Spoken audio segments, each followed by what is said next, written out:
with Rhody. I'm very happy that you're taking some time out from your busy schedule and a beautiful day in New York City to come down here and talk with us.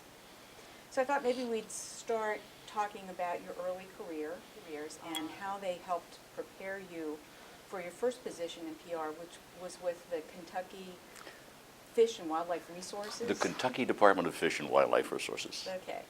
So, how did all of this prepare you to work in PR, and then moving from an agency, a state agency, eventually then into a corporate environment? How did this all play out for you? Well, I think it was largely a matter of luck, but there may have been a design. I'm not sure. My father was a newspaper editor, so I grew up in that environment, and I had always thought, or I'd always assumed that I was going to be working with words. Numbers bore me to tears, and I can't handle them. So I was pretty sure always that I was going to be working with words, and I started out working on the newspaper with my father. Then moved into radio, and then into television, and then into public relations. Now, how did that prepare you for a career in public relations? It seems to me that this thing that we do is about ideas, and I think it seems to me we're in the business of creating, packaging, and marketing ideas. And in the final analysis, no idea is worth a damn until it can be articulated so that people can react to it either positively or negatively. So I started the skills that were developed during those earlier years in newspapering and radio, and so I learned to write. I learned to look at things carefully, to ask questions, to be a little irreverent but not totally irreverent, and to concentrate on trying to hang words together in a way that would help people understand what was going on and what it meant, which ultimately gets you to what we do in public relations, which is package ideas. It will be interesting for me to see how some of the others have answered this question, because I'm a writer by trade. Or that's the way I look at myself, as a writer by trade, do lots of other things. Others of my peers I know don't consider themselves to be that. And so I'll be curious to see how they answer that particular question. It's been interesting because I would say the majority of the individuals that I've talked with have all mentioned that writing is absolutely essential, and that they consider themselves writers. So, yeah. Oh, really? Good. Well, I'm glad to hear that. Yeah.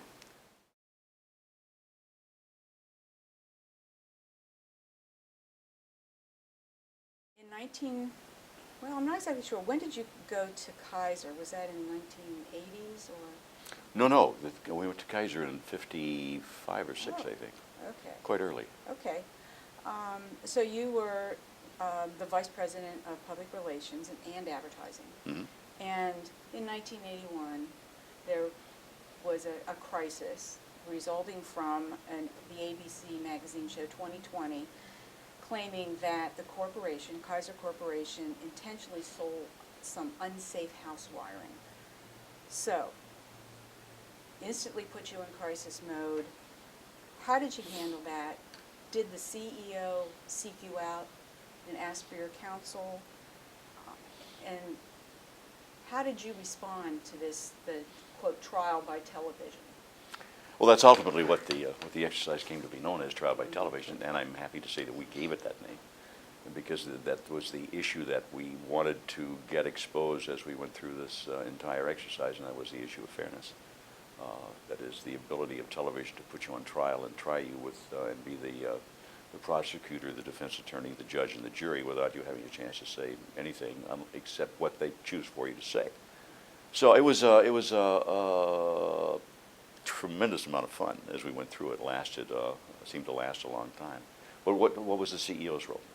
The show played on a Tuesday or a Thursday night about 10 o'clock. The CEO I was working for, one of the world's great CEOs, I think, and a great fellow, Cornell Meyer, had a habit of coming in to work every morning about 5:30, which meant that all the people who reported to him got to work about that time.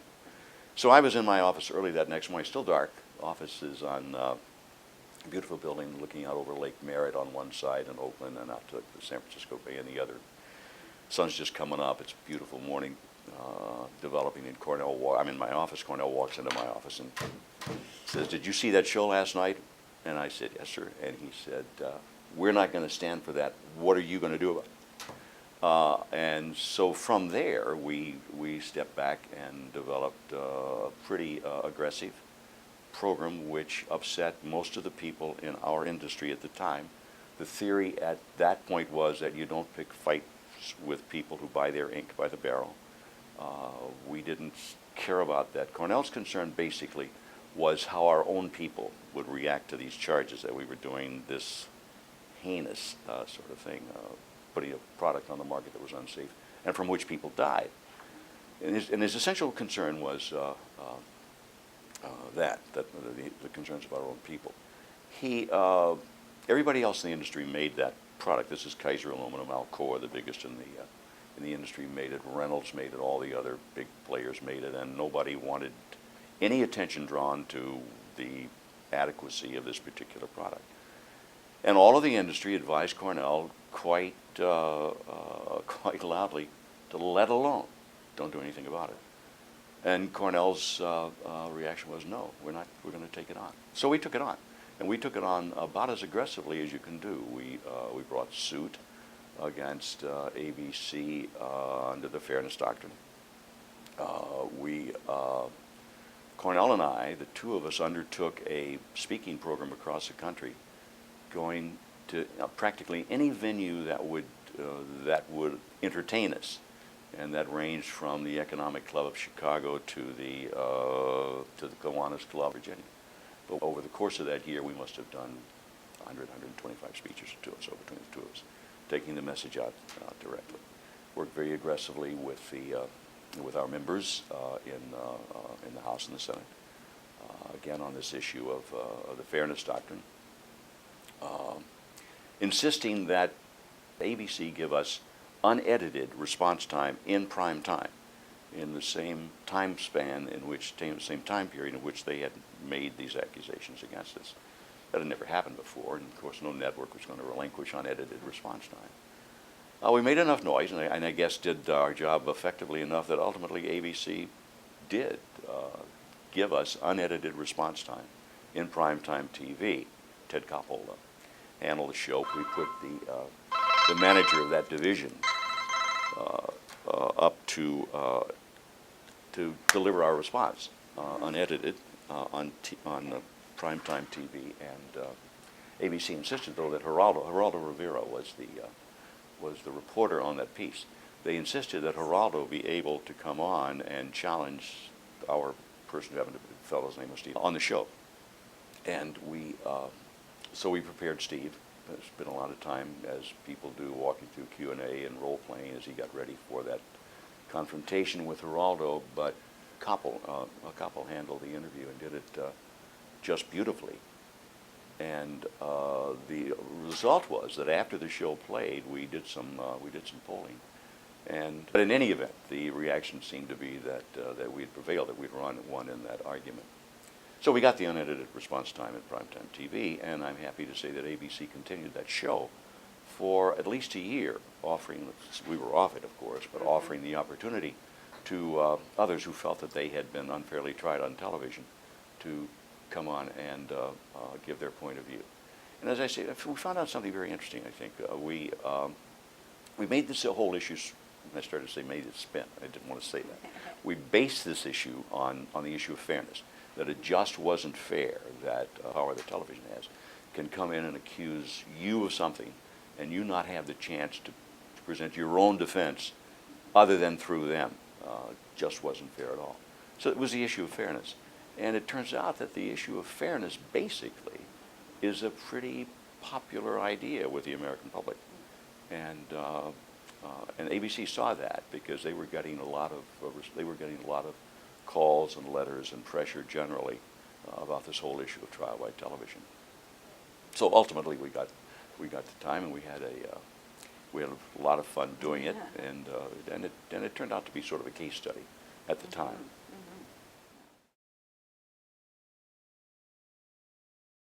Well, during this time, was there a mission statement or a code of ethics or anything that was pulled out and put on the table that helped to guide the corporation? No, there was no mission statement and no code of ethics except that code of ethics that everybody in the company understood. And everybody understood it. And it was pretty simple. And as a matter of fact, if I can digress a little bit, I forget exactly what the year was. At the time I was working for Tom Clausen, who was the CEO of Bank of America. I had previously been CEO at the World Bank. But there was another one of those periods where there had been a lot of discussion about corporate ethics. And the very, very popular thing to do was to hire experts to come in and do seminars for your people on corporate ethics.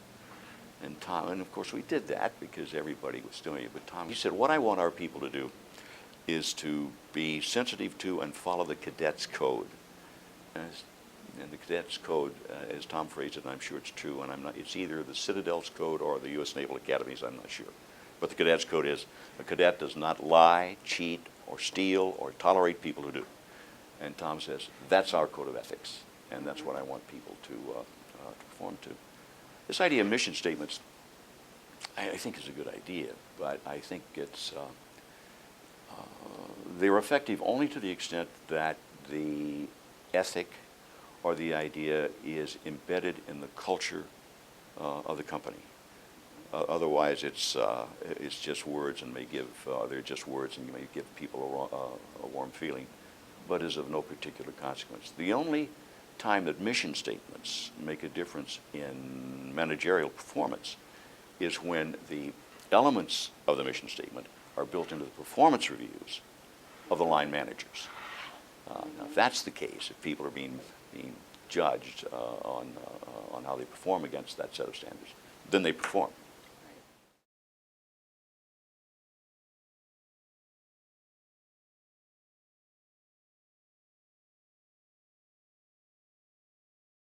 When your corporation or your organization is faced with a false claim or an accusation that's inaccurate, what can that PR person, that spokesperson, whatever they may be called, do to ensure that they speak up to the media? I mean, how do you do that? Well, all of that depends on how that particular public relations person is seen by the management with whom he's working, whether or not he's seen as strong or weak, whether or not he's seen as someone who has good judgment or doesn't, and whether or not he's seen as somebody who can get done what he says he'll get done, or can't. Most of that is a result of the connect between the chief communications officer, the chief public relations officer, and the CEO. Not all of my peers feel that way, but one of the reasons I feel that it's so very, very important that the chief communications officer report to the CEO, direct line, is that you never let an incorrect record stand. Then if you've been wronged, you take it on. I think the quote was Justice Holmes, that the first defense of an innocent man unjustly accused is righteous indignation. And I think if you've been unjustly accused, you ought to be righteously indignant and take it on. That's not a view that is universally held, and for good reason. You run a great deal of risks when you take these sorts of things on. And you have to be willing to go all the way to the mat on them. And many companies just don't want the hassle for that. The reason I think it's important, in my opinion, the most important asset a corporation has is its reputation. And I think a corporation needs to do everything it possibly can to protect its reputation. I think you stand up and you defend yourself.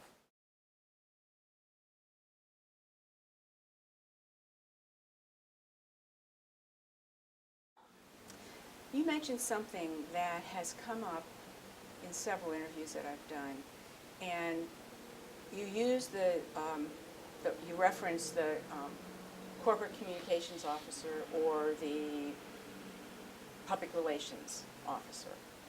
And I'm finding that some people are quite opinionated about those two titles. Some feel that communications, that's what an individual needs to be called. Others feel that it must be PR, that the PR planning has to happen before the communications begins. And what's your thought on all of this? Well, I think it's fascinating that after all these years and after all of us who have done it, none of us can agree on what to call it. Now that says something. I'm not quite sure what it says, but that says something. And I don't really care what you call it. But it seems to me that the objective of this function is to get people to do something, not do something, or let you do something, to motivate, to affect behavior. The communications designation, to me, I think, has the possibility of being misinterpreted or misunderstood to the extent that it can be confused with function, with data. Although I do, the most difficult thing we do is try to communicate, and we don't do it awfully well under any circumstance. But my position is I don't care.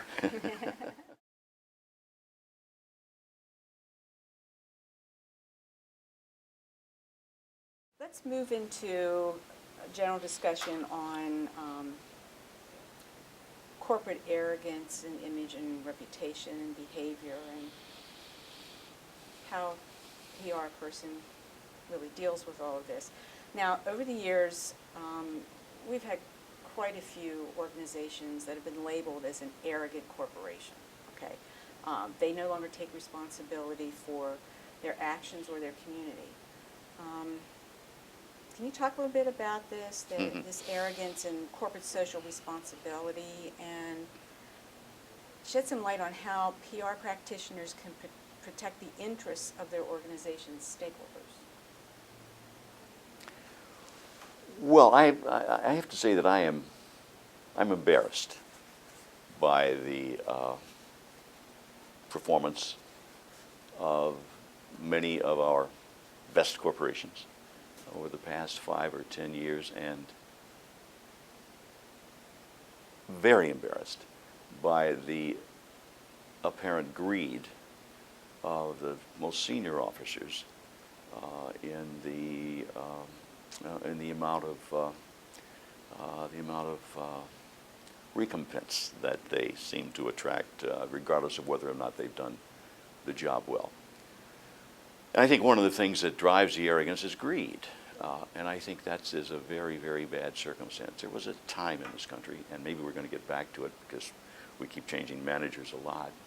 Early on in my career, we had managers like Irv Shapiro and Rich Jones, a couple of people that I worked for,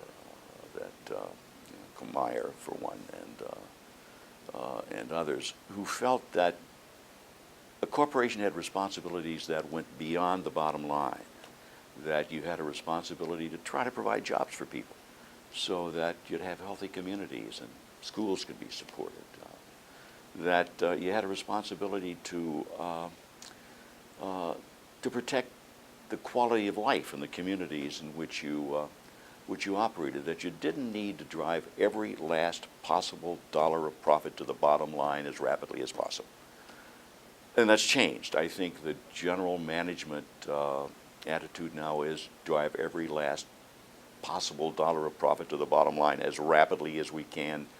Now we'll get ours, and the next 10 or 15 or 20 years, that's something for somebody else to worry about. That disturbs me a lot, and I would like to see a different approach to that. Of course, the rewards are tremendous, as we all read and know, and I've, not to that extent, but I've benefited from that, and I'm maybe a little bit disingenuous by making this point. But that embarrasses me. Now, the arrogance, where does the arrogance come from? I think the arrogance comes from the fact that most senior corporate executives are insulated. They travel in a circle where all right-thinking people think the way they do. Their mantra is, we work for the shareholder, which means our job is to get all the money that we can, or all the profit that we can get. And I guess that's okay. I mean, I'm glad that the stock prices are insulated. They don't understand. They've lost touch with what it's like to go to work every day and have to make car payments, a worry about whether or not you can get your kid through college, or whether or not you're going to have enough medical insurance to take care of your family. They've lost all touch with that, and they have almost no contact with it, which is where, in my opinion, the CPRO, the public relations officer, comes in. Because part of his job, very large part of his job, ought to be the reality check for the CEO. He ought to be and the senior management. He ought to be the guy in there telling them what's going on, how people are feeling, what the effect of their actions will have on people in general. You may remember the story about the Roman emperors when they would return to Rome after having conquered most of the known world, or whatever it was he had conquered that particular year or month. As he rode in his chariot, and the crowds were on the side throwing flowers and yelling grandly, this little guy riding in the chariot with him, whispering in his ear, "You are mortal. You are mortal." And I think our CEOs, many of our senior managers, lose that understanding that they are mortal. One of our senior guy, I liked the guy a lot, and I thought he was awfully good, and I think he said this merely jokingly, but only halfway jokingly.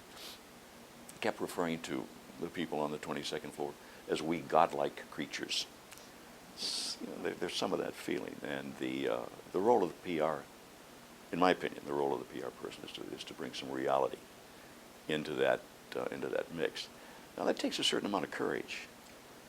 It takes a certain amount of courage, but it also takes a certain amount of intelligence. You can't go rattling in, knocking on the door, and saying, "Hey, buddy, that's dumb. Stop it."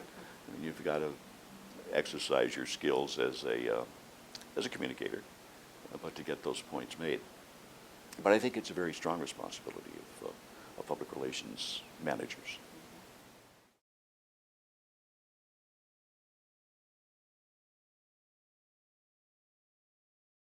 So have some of these PR managers recently failed in their relationships with the CEO, or is it still just the general arrogance of the CEO who's really maybe not listening? And how do you... Well, a couple of things have happened. I think that and again, many of my peers will disagree with me on this, but I think the importance of the function has eroded during that period in which there was the assumption, and continues to be the assumption, that public relations is a marketing function. It isn't. It's a CEO function. The chief public relations officer needs to be concerned about and thinking about the same sorts of things that the CEO is thinking about.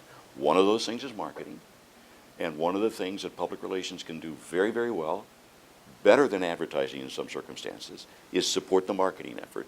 But it's not a marketing function. That's only one portion of it. Let's have our chief public relations officer report to the chief marketing officer, or to an executive vice president somewhere who's doing something else, because this is just another one of those special functions, but not that special. That caused the function to erode, which then, in my opinion, took away a lot of the influence, is the word, took away a lot of the influence that the CPRO ought to have with the CEO, one, because he wasn't doing things that were all that important insofar as the CEO was concerned. And he didn't have the CEO's ear all the time, and he wasn't thinking about the same things. And the CEO, I like the CEO that I work for, to think that I'm worried about the things he's worried about, and that I am paying a lot of attention to using my skills to help him get where he wants to go. If I don't, then I ought to get out.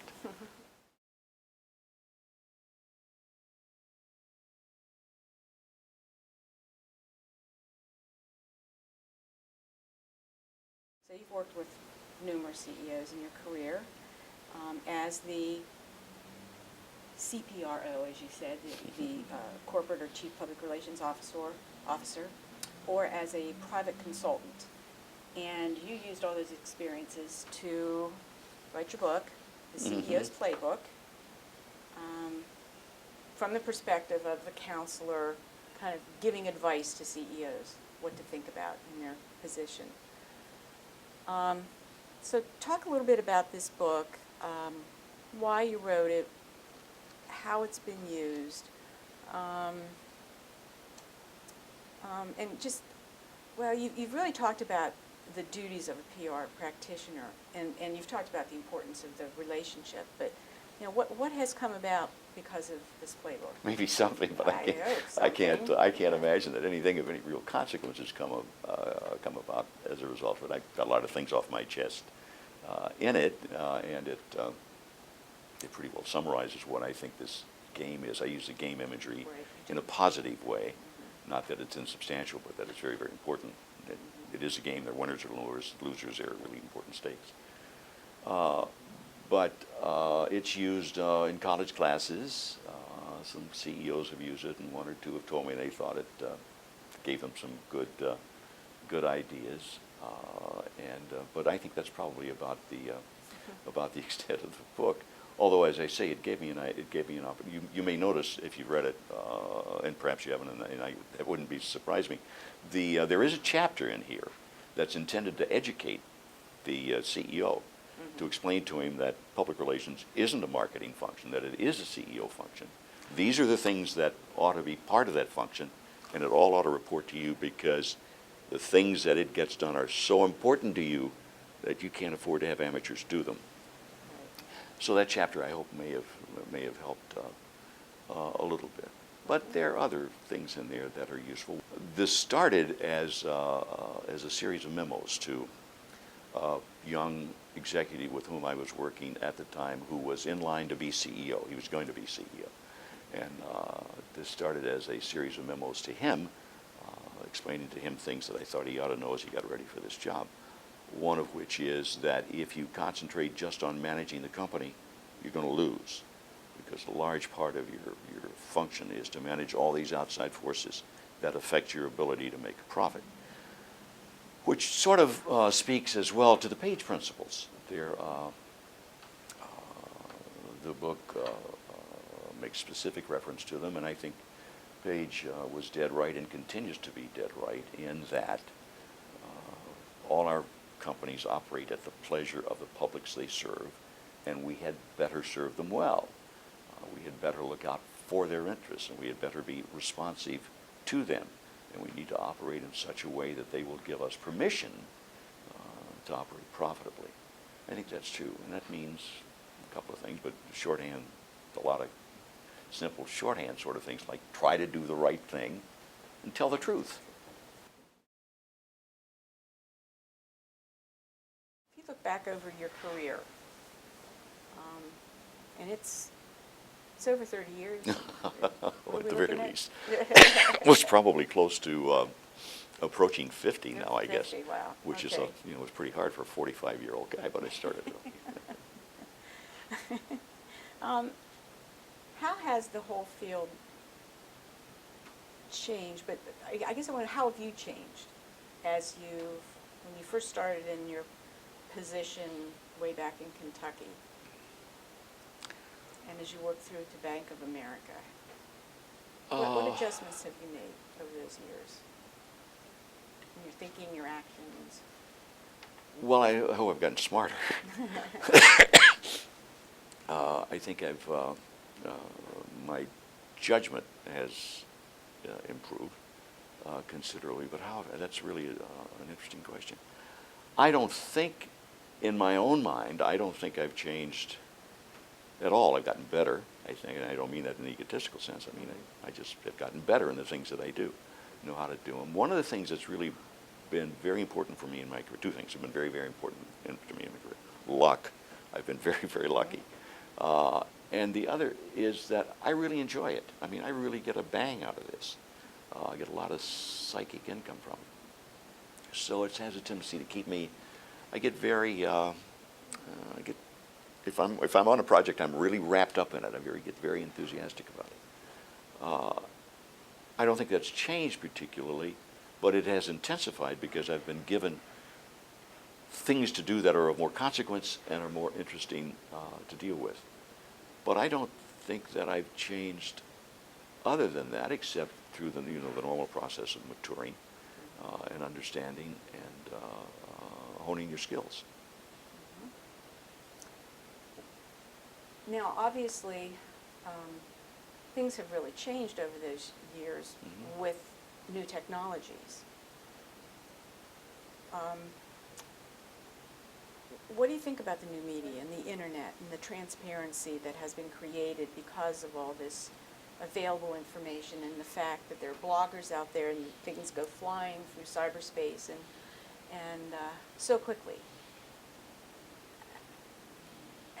How does a PR person deal with that now? With amazement. I think it's fantastic what the new technology is doing. But I think it's very important to realize, though, that what this new technology is doing is improving the methods of distribution.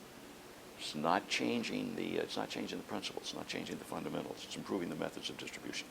One of the effects may be to help create a higher level of corporate performance in terms of responsibility, because it's almost certain now that if you step out of line, somebody's going to know about it, and that may have been the case 10 years ago as well, but somebody's going to know about it now, and that someone's going to make sure that another 50 million people know about it. So just the prospect that inappropriate actions, whether they be personal or corporate, are going to be known, may have a tendency to encourage better behavior. I think it also gives organizations an opportunity to do a much better job of communications. We can pretty well target now our audiences, our markets, and we now have the tools to be able to go directly to them, and directly to them almost effectively as any of the major media can. We can do our stuff on YouTube as well and promote it. We can do our blogs as well and promote it. And with the ease that digitalization produces in producing communications media, we could do our own newspapers. We can do our own talk show. The flexibility and the freedom that the new technology is giving public relations practitioners and communicators in general to reach both mass audiences and very, very specific audiences is a wonderful, wonderful opportunity. I repeat, though, basically what is changing is the distribution method, not the principles, in my opinion.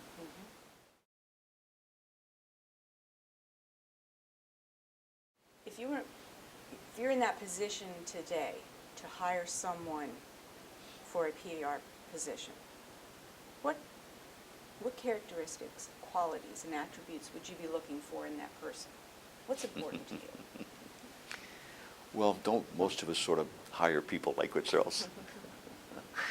Well, what's important to me, if I'm looking at new talent, and I have an opportunity to do that from time to time, let me go back to writing a bit. I think, and I'm not talking about personal attributes now, like ethics or articulation, that sort of thing, but professional attributes.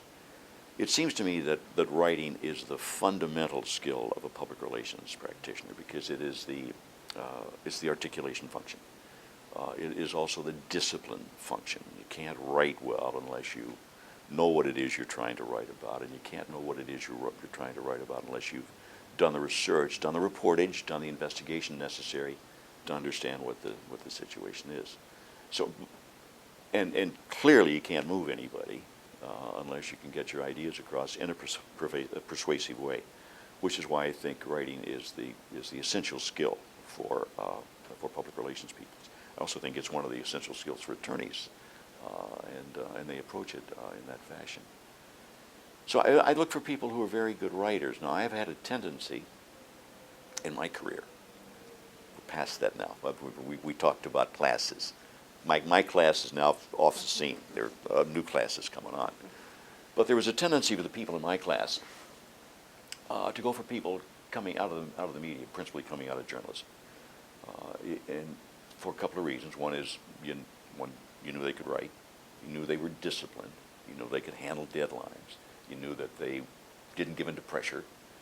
You knew that they weren't easily intimidated. So you had a tendency to go for people who had a background coming out of journalism, basically. For me, that's all changed. It didn't change for me, and I've been delighted. Have had some, and have some now. You've got people who are very responsible positions in major corporations that work with me, and who came out of journalism and came into their first public relations job in my operations. So the writing skill is very, very important. Self-discipline, I think, is very, very important. You look for people who are self-motivators, who are self-starters, who don't need to be told what to do, but who are looking for things to do. People are honest, of course, and you look for people who have pretty good people skills.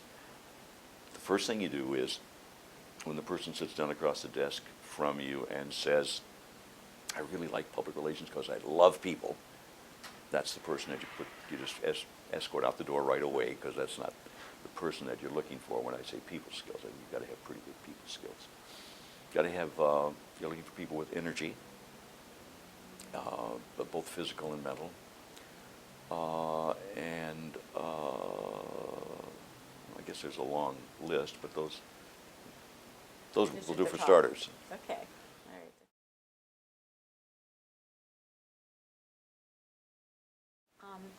You've mentioned the Page Society. How important has Page Society and that networking been to individuals such as yourself? Well, I think the society is a remarkable society. And I think the people who put it together and have made it grow have done just an absolutely fantastic job. People like Ed Block and Larry Foster and Marilyn Laurie and others, John Coaten, done just a fantastic job and a real service to the profession by putting it together, but not just putting it together, but making it grow and grow into the sort of organization that it's grown into. The networking has been absolutely invaluable and continues to be invaluable, and is one of the big rewards that anybody who comes into the organization gets. I mentioned luck in my career. I've been very lucky in my career in having a lot of people in having good mentors. Harry Tolles, who was at the Department of Fish and Wildlife Resources, who hired me, was one. My dad was one. Larry Foster at Johnson & Johnson. Not a mentor so much. I'm not, but a colleague who had more experience, more senior than me, more experience than I've had or had at the time. Always was very, very important in bouncing ideas off of Ed Block. The opportunity to have access to world-class professionals like that is priceless, and that's one of the things that the Page offers, I think. And the other thing that the Page offers, and that I hope is being played very, very strongly among all the membership, is this principle that we're responsible. We need to understand that we work for the shareholder, but we work for the public too. And unless we work for the public, we're not going to be allowed to do the other.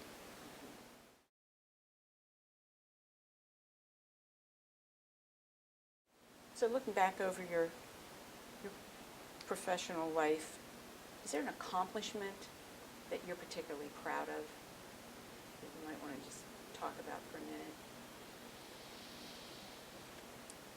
Well, the trial by television thing, I think, was very important. There have been others. You probably don't know about the San Francisco Academy, but the San Francisco Academy is no longer in operation, but it ran for maybe 10 years or so. Was a initiative put together by, I was part of a group of senior people in San Francisco, Grant Horn of PG&E, Tom Flynn of Bechtel, and others, who put together, we were sitting around one day wondering, how do we go about really developing our number twos, the guys that we want to move into our job? So we looked all around the country at the academic programs, and none of them were doing any of that. So we decided what we need to do is create our own. So we did create our own, and it was called the San Francisco Academy. And to it, people were nominated by their companies to come for almost a year-long program, coming in on the weekends, not inexpensive, and we only took about 18 people a year, I guess. But with a curriculum put together by a world-class professional, Frank Kalupa at the University of Alabama at the time, and Bill Shepard, who had run the program at Alcoa, world-class professional and a world-class academic, put together this program for us, to which our people, these people went. And it was very effective. We thought it worked very well. We liked it an awful lot. Some of the alumni include Russ Yarrow, who's now in a very senior position at Chevron, Bob Wynn, who's running the program at Oracle, and a batch of others. So I'm proud of that. I think we did a really good job in putting that together. I suppose there are other things, but those two things stand out. I really liked the trial by television fight. That was a lot of fun, and I think we established an important principle.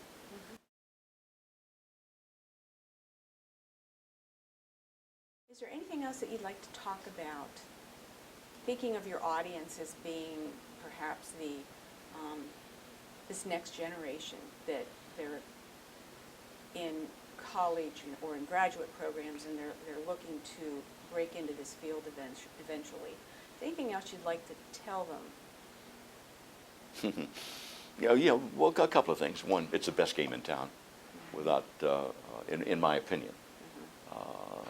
It's exciting. It's rewarding for people who bore easily, like I do. There's always something that you need to get to. You get to deal with everything, literally everything. In a media sense, everything from film to blogs. You get to deal with all the issues that are important. So I think it's the best game in town, and I think the money's beginning to get to the point where it makes it part of the best game in town as well. There's that. The other thing I would say, not to professional, not to practice people who are practicing, but maybe to some extent, is that we have a tendency, or sometimes we've had a tendency, to be very defensive about this this activity, profession, craft, trade. And that's dead wrong, because what we do is very, very important. And it's important because what we do makes a difference in what people know and what they think, and consequently how they act. And it is a tremendously important function. Not to be